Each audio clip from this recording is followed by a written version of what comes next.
সারা পৃথিবীটা আজ পাপের সাগরে হাবুডুবু খাচ্ছে। মানুষ পাপের প্রতিযোগিতা শুরু করছে, কেমনে কে কার চাইতে বেশি পাপ করতে পারে। কথা বলেন ঠিক কি না? আমাদের দেশের নর্মাল পাবলিক একটু ভদ্র থাকার জন্য বিড়ি খাওয়া শুরু করে দেয়। বিড়িখোর কয়েকদিন যেতে না যেতে প্রমোশন নিয়ে সিগারেট খাওয়া শুরু করে দেয়।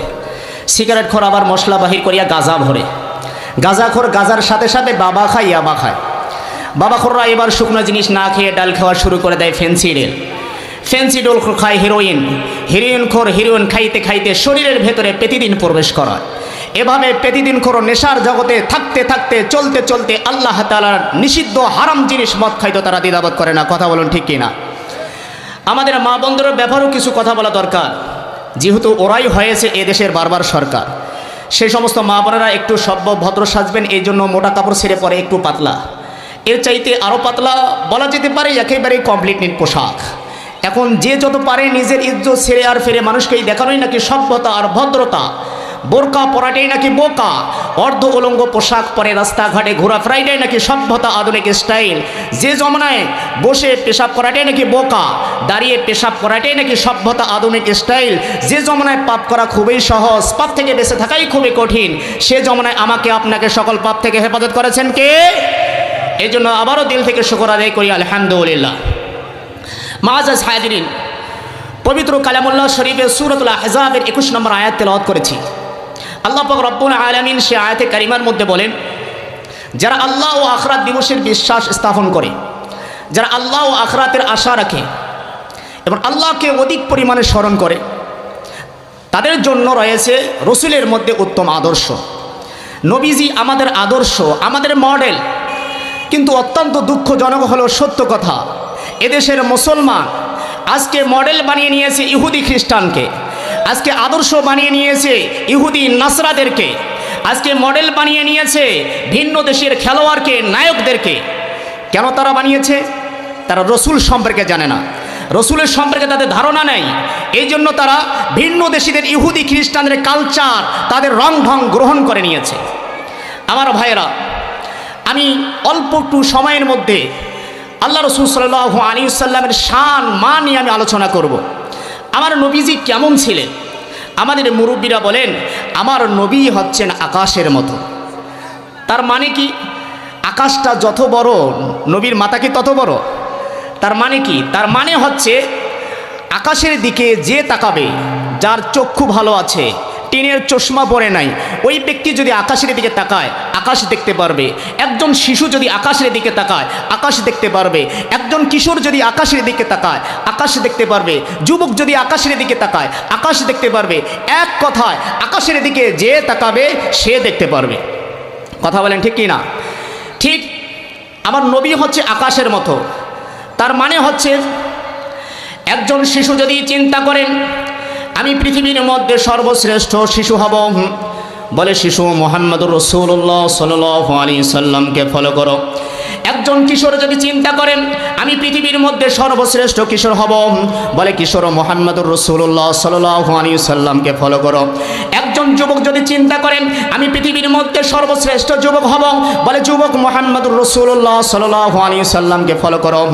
একজন বৃদ্ধ যদি চিন্তা করে আমি পৃথিবীর মধ্যে শ্রেষ্ঠ বৃদ্ধ হব, বলে বৃদ্ধ মুহাম্মদুর রাসূলুল্লাহ সাল্লাল্লাহু আলাইহি সাল্লামকে ফলো করো। একজন বাবা যদি চিন্তা করেন আমি পৃথিবীর মধ্যে সর্বশ্রেষ্ঠ বাবা হব, বলে বাবা মুহাম্মদুর রাসূলুল্লাহ সাল্লাল্লাহু আলাইহি সাল্লামকে ফলো করো। একজন নানা যদি চিন্তা করেন আমি পৃথিবীর মধ্যে সর্বশ্রেষ্ঠ নানা হব, বলে নানা মুহাম্মদুর রাসূলুল্লাহ সাল্লাল্লাহু আলাইহি সাল্লামকে ফলো করো। একজন ইমাম খতিব যদি চিন্তা করে আমি পৃথিবীর মধ্যে সর্বশ্রেষ্ঠ ইমাম খতিব হব, বলে ইমাম খতিব মুহাম্মদুর রাসূলুল্লাহ সাল্লাল্লাহু আলাইহি সাল্লামকে ফলো করো। একজন খাদেম যদি চিন্তা করেন আমি পৃথিবীর মধ্যে সর্বশ্রেষ্ঠ খাদেম হব, বলে খাদেম মুহাম্মদুর রাসূলুল্লাহ সাল্লাল্লাহু আলাইহি সাল্লামকে ফলো করো। একজন রাষ্ট্রনায়ক যদি চিন্তা করে আমি পৃথিবীর মধ্যে সর্বশ্রেষ্ঠ রাষ্ট্রনায়ক হব, তাহলে আমেরিকার দালালি করলে রাষ্ট্রনায়ক হওয়া যাবে না, ভারতের দালালি করলে সেরা রাষ্ট্রনায়ক হওয়া যাবে না।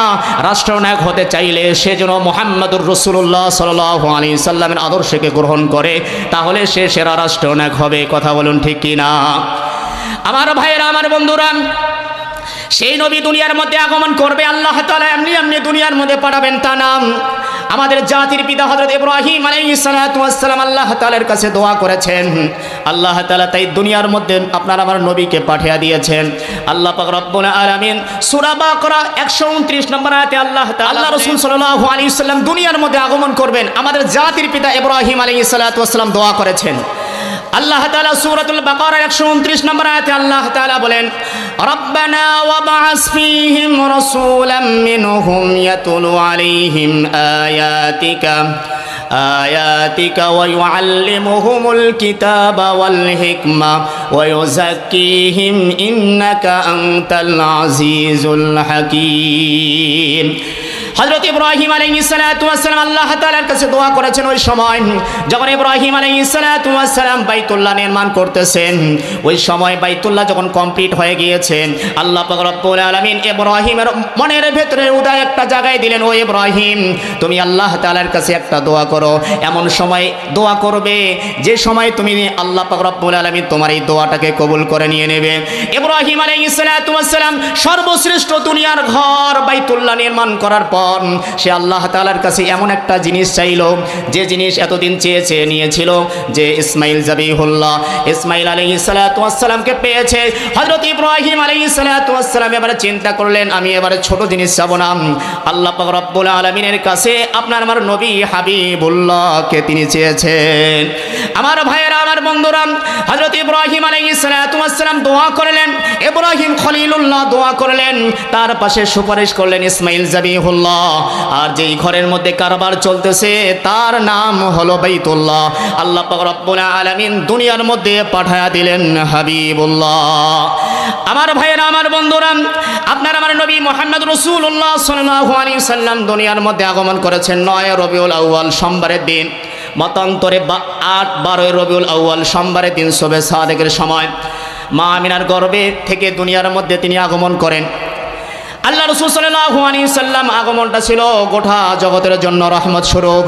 তিনি মানবের জন্য রহমত, তিনি দানবের জন্য রহমত, তিনি কাফের মুশরিক বেঈমানের জন্য রহমত। আল্লাহ পাক রব্বুল আলামিন সূরাতুল আম্বিয়ার 107 নম্বর আয়াতে আল্লাহ তাআলা বলেন, ওয়া মা আরসালনাকা ইল্লা রাহমাতাল লিল আলামিন। আমি মুহাম্মদ সাল্লাল্লাহু আলাইহি ওয়াসাল্লামকে গোটা জগতের জন্য রহমত স্বরূপ পাঠিয়ে দিয়েছি। আমার ভাইয়েরা, আমার বন্ধুরা, আপনার আমার নবী মুহাম্মদ রাসূলুল্লাহ সাল্লাল্লাহু আলাইহি ওয়াসাল্লাম দুনিয়ার মধ্যে আসলেন। দুনিয়ার মধ্যে আসার আগে বাবাকে হারিয়ে ফেলেছেন, 6 বছরে মাকে হারিয়েছেন, 8 বছরে দাদাকে হারিয়েছেন। নবীর অভিভাবক হলেন খাজা আবু তালেব। আল্লাহ রাসূল সাল্লাল্লাহু আলাইহি ওয়াসাল্লাম নবুয়ত পেয়েছেন 40 বছরে। নাজিল হলো ইকরা বিসমি রাব্বিকাল্লাযী খালাক খালাকাল ইনসানা মিন আলাক ইকরা ওয়া রাব্বুকাল আকরাম আল্লাযী আল্লামা বিল কলম আল্লামাল ইনসানা মা লাম ইয়ালাম। নবীজি মানুষের দ্বারে দ্বারে দাওয়াত দেওয়া শুরু করলেন, মানুষের দ্বারে দ্বারে দাওয়াত দিচ্ছেন আর বিভিন্ন করা শুরু করে দিয়েছেন। আল্লাহ রাসূল সাল্লাল্লাহু আলাইহি ওয়াসাল্লাম বাড়িতে এসে কান্না করতেছেন। নবীজির চাচা আবু তালেব দেখে বলে, ওই বেটা মুহাম্মদ, তোমার বাবা নাই, তোমার মা নাই, তুমি কাঁদতেছো কেন? আমি তোমার অভিভাবক, তোমার কি হয়েছে? আল্লাহ রাসূল সাল্লাল্লাহু আলাইহি ওয়াসাল্লাম বললেন, ও চাচা, আমি আল্লাহ তাআলার দিকে আমি ডাকি, কালিমার দিকে আমি ডাকি, তাওহীদের কথা আমি বলি। এই কারণে লোকেরা আমাকে বিভিন্নভাবে কটাক্ষ করে। কেউ বলে আমাকে নাকি হাত ভেঙে দেবে, কেউ বলে আমাকে নাকি পা ভেঙে দেবে, কেউ বলে আমাকে নাকি দেশ থেকে বের করে দেবে, কেউ বলে আমাকে হত্যা করে দেবেন। দালাইলুন নবুওয়া কিতাবের মধ্যে আছে, আবু তালেব বক্তব্যটা স্পষ্টভাবে আসছে। আবু তালেব বলে, ওয়াল্লাহি ওয়াল্লাহি, এ বেটা মুহাম্মদ, আমি আল্লাহর নামে কসম করে বলছি, আমি আবু তালেব যতদিন দুনিয়ার মধ্যে আমি বেঁচে থাকবো, দুনিয়ার জমিনে যতদিন আমি দাফন না হব, ততদিন তোমার হাত ভাঙা তো দূরের কথা, পা ভাঙা তো দূরের কথা, হত্যা তো দূরের কথা, তোমাকে দেশ থেকে দেশান্তর দূরের কথা, তোমার কাছে এসে দাঁড় হতে পারবে না। কথা বলেন ঠিক কিনা? আমার ভাইয়েরা, আমার বন্ধুরা, একজন মুশরিক তার ভেতরে নবীর প্রতি ভালোবাসা মহাব্বত কেমন ছিল আজকে মুসলমানের ইমানের মধ্যে পাওয়া যায় না। আমার ভাইয়েরা, আমার বন্ধুরা, আবু তালেব মুশরিক অবস্থায় তিনি মৃত্যুবরণ করেছেন। মুসলিম শরীফের হাদিস 39 নম্বর হাদিস। হাদিসের মধ্যে আছে আল্লাহ রাসূল সাল্লাল্লাহু আলাইহি ওয়াসাল্লাম তার চাচা মুমূর্ষু অবস্থায় নবীজি তার কাছে এসে বলে, কুল ইয়া আম্মি, ও চাচা আপনি বলুন লা ইলাহা ইল্লাল্লাহ কালিমাতান, এই বাক্যটি একবার পড়ুন। আশহাদু লাকা বিহা ইনদাল্লাহ, আমি আল্লাহ তাআলার কাছে আমি সাক্ষ্য দিয়ে দেব, আপনার জন্য আমি সাক্ষ্য দিয়ে দেব। কিন্তু আবু তালেব মুশরিক অবস্থায় মৃত্যুবরণ করেছে। আমার ভাইয়েরা, আমার বন্ধুরা, আল্লাহ রাসূল সাল্লাল্লাহু আলাইহি সাল্লাম নবুয়ত পাওয়ার পরে মানুষের দ্বারে দ্বারে দাওয়াত দিচ্ছেন। বিভিন্ন মানুষ বিভিন্নভাবে কটাক্ষ করতেছে। কেউ নবীকে পথভ্রষ্ট বলেছে, কেউ নবীকে বিপদগামী বলেছে, কেউ নবীকে কবি বলেছে, পাগল বলেছে, কবি বলেছে, এরকমভাবে বিভিন্নভাবে কটাক্ষ করছেন। আল্লাহ পাক রব্বুল আলামিন প্রত্যেকটা ফুতুর জবাব আল্লাহ তাআলা কোরআনুল হাকিমে দান করেছেন। আমার ভাইয়েরা, আমার বন্ধুরা, কোরআনুল কারীম খুলে দেখুন। আপনার আমার নবী মুহাম্মদুর রাসূলুল্লাহ সাল্লাল্লাহু আলাইহি সাল্লামকে কাফের মুশরিকরা পথভ্রষ্ট বলছেন। তো আল্লাহ পাক রব্বুল আলামিন কোরআনুল কারীমের সূরা নাজমের 2 নম্বর আয়াত আল্লাহ তাআলা নাজিল করে উত্তর দিয়েছেন, মা দাল্লা সাহিবুকুম ওয়া মা গাওয়া। ও মক্কার কাফের মুশরিকরা, তোমরা মুহাম্মদ সাল্লাল্লাহু আলাইহি সাল্লামকে পথভ্রষ্ট বলছো। মুহাম্মদ সাল্লাল্লাহু আলাইহি সাল্লাম পথভ্রষ্ট নয়। কাফের মুশরিকরা আপত্তি করেছে, মুহাম্মদ নিজে নিজে বানায় বানায় কথা বলেন। আল্লাহ পাক রব্বুল আলামিন সূরা নাজমের 3 নম্বর 4 নম্বর আয়াত নাজিল করে দিয়েছেন, ওয়া মা ইয়ানতিকু আনিল হাওয়া ইন হুয়া ইল্লা ওয়াহয়ুন ইউহা। ও কাফের মুশরিকরা, মুহাম্মদ যা বলে আমি বলাই তারপরে তিনি বলেন। কাফের মুশরিকরা আপনার আমার নবীর ব্যাপারে আপত্তি করেছে, মুহাম্মদ পাগল, কয় মুহাম্মদ পাগল। আল্লাহ পাক রব্বুল আলামিন কোরআনুল কারীমের সূরা তাকবীরে 22 নম্বর আয়াত নাজিল করে দিয়েছেন, ওয়া মা সাহিবুকুম বিমাজনুন। ও মক্কার কাফের মুশরিকরা, মুহাম্মদ সাল্লাল্লাহু আলাইহি সাল্লাম পাগল নয়। কাফের মুশরিকরা আপনার আমার নবী মুহাম্মদ সাল্লাল্লাহু আলাইহি সাল্লামকে এরকম ভাবে কবি বলেছে। আল্লাহ পাক রব্বুল আলামিন সূরা হাক্কার 41 নম্বর আয়াত আল্লাহ তাআলা নাজিল করে দিয়েছেন, ওয়া মা বিকাউলি শাইরিন কলিলাম মা তুমিনুন। মুহাম্মদ সাল্লাল্লাহু আলাইহি সাল্লাম তিনি কবি নয়। কাফের মুশরিকরা শুধু তাই নয়, আপনার আমার নবী মুহাম্মদ সাল্লাল্লাহু আলাইহি সাল্লামকে গণক বলেছেন। তো আল্লাহ পাক রব্বুল আলামিন কোরআনুল কারীমের সূরা হাক্কার 42 নম্বর আয়াত নাজিল করে দিয়েছেন, ওয়ালা বিকাউলি কাহিনিন কলিলাম মা তাযাক্কারুন। ও কাফের মুশরিকরা, মুহাম্মদ সাল্লাল্লাহু আলাইহি সাল্লাম এটা গণক নয়, এটা গণকের কথা নয়। তোমরা অল্প সংখ্যকে তোমরা ঈমান আনে থাকো। আল্লাহ পাক রব্বুল আলামিন প্রত্যেকটা আপত্তির জবাব দিয়ে দিয়েছেন। আজকে নাস্তিক মুরতাদরা আমার নবীর বিরুদ্ধে কথা বলে, আমি আল্লাহর নামে হলফ করে বলছি, আজও যদি ওহী বার্তা চালু থাকতো, ওহীর দরজা চালু থাকতো, আজও আল্লাহ পাক রব্বুল আলামিন ওহীর আলোকে নবীর শান মান ইজ্জত রক্ষা করতেন। আমার ভাইয়েরা, কিন্তু ওহীর দরজা বন্ধ। আমার ভাইয়েরা, আমার বন্ধুরা, আপনার আমার নবীর শান আল্লাহ তাআলা কত উপরে রাখছেন। বলে যত নবী রাসূল দুনিয়ার মধ্যে আগমন করেছেন, সব নবী রাসূলের উপরের মর্যাদা আপনার আমার নবীর মর্যাদা। কোরআনুল কারীম খুলে দেখেন, আল্লাহ পাক রব্বুল আলামিন হযরত আদম থেকে নিয়ে ঈসা পর্যন্ত কোরআনুল কারীমে যত নবীর নাম আসছে, সব নবীকে নামে যখন সম্বোধন করে ডাকছেন, তখন আল্লাহ তাআলা ইয়া বলে সম্বোধন করেছেন, অব্যয় সূচক ইয়া বলে সম্বোধন করেছেন। কোরআনুল কারীম খুলে দেখেন, সূরাতুল বাকারার 35 নম্বর আয়াত আল্লাহ তাআলা যখন হযরত আদম আলাইহিস সালাতু ওয়াস সালামকে ডাক দিয়েছেন, তো আল্লাহ তাআলা বলেছেন, ইয়া আদম উসকুন আনতা ওয়া যাওজুকাল জান্নাহ। কোরআনুল কারীম খুলে দেখেন, সূরা হুদ 46 নম্বর আয়াত আল্লাহ তাআলা যখন নূহ আলাইহিস সালাতু ওয়াস সালামকে ডাক দিয়েছেন, তখন আল্লাহ তাআলা বলেছেন, ইয়া নূহু ইন্নাহু লাইসা মিন আহলিক। কোরআনুল কারীম খুলে দেখেন, সূরা সাফফাত 104 নম্বর আয়াত আল্লাহ পাক রব্বুল আলামিন যখন ইব্রাহিম আলাইহিস সালাতু ওয়াস সালামকে ডাক দিয়েছেন, তো আল্লাহ তাআলা বলেছেন, ওয়ানাদাইনাহু আইয়া ইব্রাহিম। কোরআনুল কারীম খুলে দেখেন, সূরা মারইয়াম 7 নম্বর আয়াত আল্লাহ পাক রব্বুল আলামিন হযরত যাকারিয়া আলাইহিস সালাতু ওয়াস সালামকে যখন ডাক দিয়েছেন, তখন আল্লাহ তাআলা বলেছেন, ইয়া যাকারিয়া ইন্না নুবাশশিরুকা বিগুলামিন ইসমুহু ইয়াহইয়া। কোরআনুল কারীম খুলে দেখেন সূরা মারিয়াম 12 নম্বর আয়াত। আল্লাহ পাক রব্বুল আলামিন যখন ইয়াহইয়া আলাইহিস সালাতু ওয়াস সালামকে ডাক দিয়েছেন তখন আল্লাহ তাআলা বলেছেন ইয়া ইয়াহইয়া খুযিল কিতাবা বিকুওয়া। শুধু তাই নয়, আল্লাহ পাক রব্বুল আলামিন যখন দাউদ আলাইহিস সালাতু ওয়াস সালামকে ডাক দিয়েছেন, কোরআনুল কারীম খুলে দেখেন সূরা সাদ 26 নম্বর আয়াত। আল্লাহ পাক রব্বুল আলামিন তখন বলেছেন ইয়া দাউদ ইন্না জাআলনাকা খলিফাতান ফিল আরদ। কোরআনুল কারীম খুলে দেখেন আল্লাহ পাক রব্বুল আলামিন যখন মূসা আলাইহিস সালাতু ওয়াস সালামকে ডাক দিয়েছেন সূরা তাহা 17 নম্বর আয়াত। আল্লাহ তাআলা বলেছেন ওয়ামা তিলকা বিয়ামিনিকা ইয়া মূসা।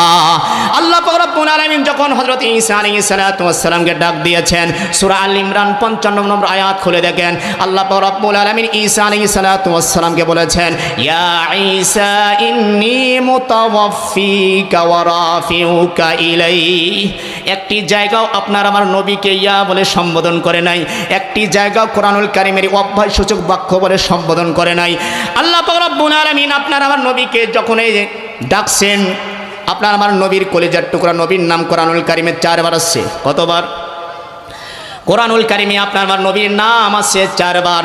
প্রথম যে জায়গায় পাবেন সূরা আল ইমরান 144 নম্বর আয়াত। আল্লাহ পাক রব্বুল আলামিন আপনার আমার নবীকে কি বলে সম্বোধন করেছেন?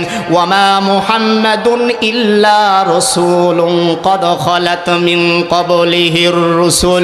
কোরআনুল কারীম খুলে দেখেন আল্লাহ পাক রব্বুল আলামিন আপনার আমার নবীর নাম দ্বিতীয় জায়গায় আসছেন সূরাতুল আহজাব 40 নম্বর আয়াত। আল্লাহ পাক রব্বুল আলামিন বলেন মা কানা মুহাম্মাদুন আবা কোরআনুল কারীমে আপনার আমার নবীর কলিজার টুকরা নবীর নাম 4 বার আছে। প্রথম যে জায়গায় আছে সূরা আল ইমরান 144 নম্বর আয়াত ওয়ামা মুহাম্মাদুন ইল্লা রাসূলুন ক্বাদ খালাত মিন ক্বাবলিহির রাসূল।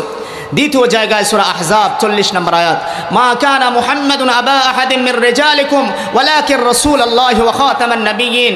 তৃতীয় জায়গায় মুহাম্মদ নামে সূরা 2 নম্বর আয়াত ওয়াল্লাযিনা আমানু ওয়া আমিলুস সালিহাতি ওয়া আমানু বিমা নুজিলা আলা মুহাম্মদ।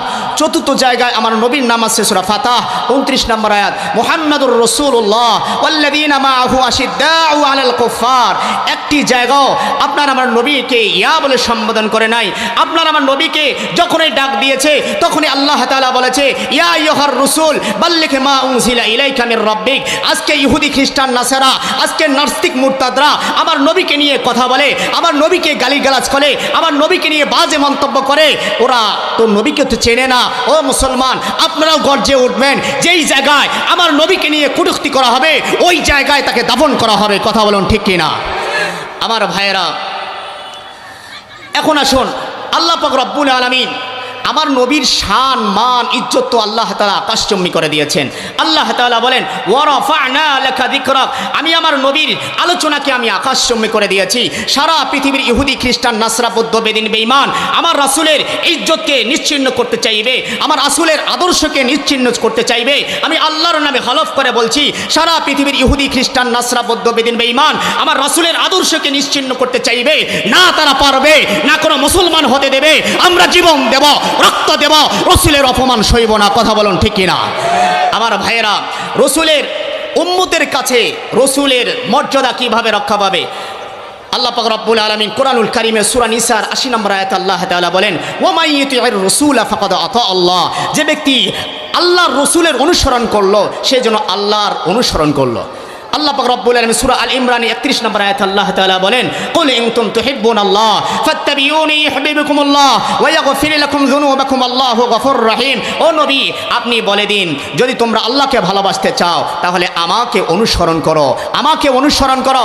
আমার অনুসরণ করলে আল্লাহ তাআলা তোমাকে ভালোবাসবে, তোমাদেরকে ভালোবাসবে। আর আল্লাহ যাদেরকে ভালোবাসবে তোমাদের গুনাহগুলো আল্লাহ তাআলা মাফ করে দিবে। আমার ভাইয়েরা, নবীর ভালোবাসা ছাড়া আল্লাহর ভালোবাসা পাওয়া যাবে না। এই জন্য নবীকে কেমন ভালোবাসতে হবে? বুখারী শরীফের 15 নম্বর হাদিস আল্লাহ রাসূল সাল্লাল্লাহু আলাইহি ওয়াসাল্লাম বলেন লা ইউমিনু আহাদুকুম হাত্তা আকুনা হাব্বা ইলাইহি মিন ওয়ালিদিহি ওয়া ওয়ালাদিহি ওয়ান নাসি আজমাইন। ততক্ষণ পর্যন্ত কেউ পূর্ণাঙ্গ মুমিন হতে পারবে না যতক্ষণ পর্যন্ত কোনো মুমিন তার সন্তানের চাইতে, তার পিতামাতার চাইতে, সকল দুনিয়ার মানুষের চাইতে, সম্পদের চাইতে আল্লাহ রসুলকে বেশি ভালোবাসবে, আল্লাহ রসুলকে বেশি ভালোবাসবে। এই জন্য জীবনের চাইতে আল্লাহর রসুলকে বেশি ভালোবাসতে হবে, সম্পদের চাইতে আল্লাহর রসুলকে বেশি ভালোবাসতে হবে। সাহাবায়ে কেরাম জ্বলন্ত প্রমাণ হাদিসের মধ্যে রেখে দিয়েছেন। বলা হচ্ছে যে আব্দুর রহমান ইবনে আউফ, সুয়াইব আর রুমি, তারা তো সাহাবায়ে কেরাম জীবনের চাইতে আল্লাহর রসুলকে বেশি ভালোবাসছেন, নিজের সম্পদের চাইতে, সন্তানের চাইতে আল্লাহর রসুলকে বেশি ভালোবাসছেন। আমার ভাইয়েরা, আল্লাহ পাক রব্বুল আলামিন একটা নিজাম ছিল, ধারাবাহিকভাবে একের পর এক দুনিয়ার মধ্যে নবী পাঠিয়েছেন। কিন্তু আপনার আমার নবীকে পাঠিয়ে আল্লাহ পাক রব্বুল আলামিন কোরআনুল কারীমের আয়াত অবতীর্ণ করে দিয়েছেন। মা কানা মুহাম্মাদুন আবা আহাদিন মির রিজালিকুম ওয়ালাকিন রাসূলুল্লাহি ওয়া খাতামান নবিয়্যিন। মুহাম্মদ সাল্লাল্লাহু আলাইহি সাল্লাম দুনিয়ার কোনো সাবালক পুরুষের পিতা নন, তিনি আল্লাহর রসুল, তিনি সর্বশেষ নবী। আমাদের নবী সর্বশেষ নবী, আমাদের নবী সর্বশেষ নবী। আমার নবীর পরে কোনো নবী নাই। যে বলবে, যে দাবি করবে আমার নবীর পরে নবী আছে, ওই ব্যক্তি কাফের, দলিল ছাড়া কাফের। কথা বলুন ঠিক কিনা? খাতমে নবুয়তের ব্যাখ্যা আল্লাহ পাক রব্বুল আলামিনের হাবিব মুহাম্মদ সাল্লাল্লাহু আলাইহি ওয়াসাল্লাম নিজেই ব্যাখ্যা করেছেন। খাতামুনের ব্যাখ্যা বুখারী শরীফের হাদিসের মধ্যে আছে, 3535 নম্বর হাদিস। আল্লাহ রাসূল সাল্লাল্লাহু আলাইহি ওয়াসাল্লাম বলেন, হাদিসের রিওয়ায়াতকারী আবু হুরায়রা রাদিয়াল্লাহু তাআলা আন, নবী করিম সাল্লাল্লাহু আলাইহি ওয়াসাল্লাম বলেন, ইন্না মাথালি, আমার উদাহরণ, ওয়া মাথালাল আম্বিয়া মিন ক্বাবলি, আমার পূর্ববর্তী নবী রাসূলের উদাহরণ ওই ব্যক্তির মতো, বানা বাইতাং ফাহসানাহু ওয়াজমালাহু, যে ব্যক্তি একটি ঘর নির্মাণ করলো, যে ঘরটি অত্যন্ত সুন্দর, অত্যন্ত চমৎকার, ইল্লা মাউদিয়া লাবিজাতিন মিন জাওিয়া, কিন্তু ঘরের মধ্যে একটা দেওয়ালের মধ্যে ইটের জায়গা খালি রয়েছে। ফাজআলান নাসু ইয়াতুফুনা বিহি ওয়া ইয়াজাবুনা লাহু ওয়া ইয়াকুল, লোকেরা চতুর্দিক থেকে ঘোরে আর বলে, হাল্লা বুজিয়াত হাযিহিল লাবিনা, এই দেওয়ালের একটা ইট খালি রাখা হলো কেন? আল্লাহ পাক রব্বুল আলামিনের হাবিব এই হাদিসের মধ্যে এটাই বোঝাতে চেয়েছেন। আল্লাহ পাক রব্বুল আলামিন আদম থেকে নিয়ে ঈসা আলাইহিস সালাতু ওয়াস সালাম পর্যন্ত যত নবী রাসূল দুনিয়ার মধ্যে আগমন করেছেন, সব নবী রাসূলের ওই দেওয়ালের মধ্যে একটা নবুয়তের ইট যুক্ত হয়েছে। আদম আলাইহিস সালাতু ওয়াস সালামকে যখন আল্লাহ তাআলা নবুয়ত দিয়েছেন, ওই দেওয়ালের মধ্যে একটা নবুয়তের ইট যুক্ত হয়েছে। এরকমভাবে পর্যায়ক্রমে যত নবী রাসূল দুনিয়ার মধ্যে আগমন করেছেন, সব নবী রাসূলের ইট ওই দেওয়ালের মধ্যে যুক্ত হয়েছে। আর একটা ইট যে খালি আছে, আল্লাহর নবী বলেন, ফাআনাল্লাযিনা, আমি সেই হলাম, আমি সেই ইট, ওয়ানা খাতামুন নবিয়্যিন, এবং আমি সর্বশেষ নবী। আল্লাহ রাসূল সাল্লাল্লাহু আলাইহি সাল্লাম তিরমিজি শরীফের হাদিসের মধ্যে বলেন যে আনা খাতামুন নবিয়্যিন, আমি সর্বশেষ নবী, লা নবিয়্যা বাদি, আমার পরে কোনো নবী নাই। কিন্তু আমার পরে কিয়ামতের আগে আগে উম্মতের মধ্যে 30 জন ডাহা মিথ্যার বাবির আবির্ভাব হবে। প্রত্যেকেই তারা দাবি করবে যে তারা নবী, কিন্তু তারা হবে মিথ্যা নবী। কথা বলুন ঠিক কি না? বলে খতমে নবুয়ত আন্দোলন কেন করবেন? খতমে নবুয়ত আন্দোলন এই জন্য করবেন, খতমে নবুয়ত আন্দোলনে সাহাবায়ে কেরাম সবচেয়ে বেশি শহীদ হয়েছেন। আমার ভাইয়েরা, আমার বন্ধুরা, ইতিহাস পড়াশোনা করে দেখেন যে আল্লাহ রাসূল সাল্লাল্লাহু আলাইহি সাল্লাম মদিনার মধ্যে 10টা বছর অবস্থান করেছেন। 10 বছরের মধ্যে কম বেশি যুদ্ধ হয়েছে 60টা। 60টার মধ্যে মুসলমানের পক্ষে বিপক্ষে মাত্র মাত্র মাত্র মারা গিয়েছে 1018 জন। কিন্তু আল্লাহ রাসূল সাল্লাল্লাহু আলাইহি সাল্লামের ইন্তেকালের পরে মুসাইলামাতুল কাজ্জাব, মিথ্যা নবুয়তের দাবিদার, সে যখন নবী দাবি করেছে, তখন আবু বকর রাদিয়াল্লাহু তাআলা খেলাফত আমলে তাকে জাহান্নামে পাঠানোর জন্য 30,000 সাহাবী যুদ্ধের মধ্যে পাঠিয়ে দিয়েছিল। ওই যুদ্ধের মধ্যে একদিনে খতমে নবুয়তের আন্দোলনে একদিনে 30,000 সাহাবীদের মধ্যে 2400 সাহাবী ইন্তেকাল করেছে, শহীদ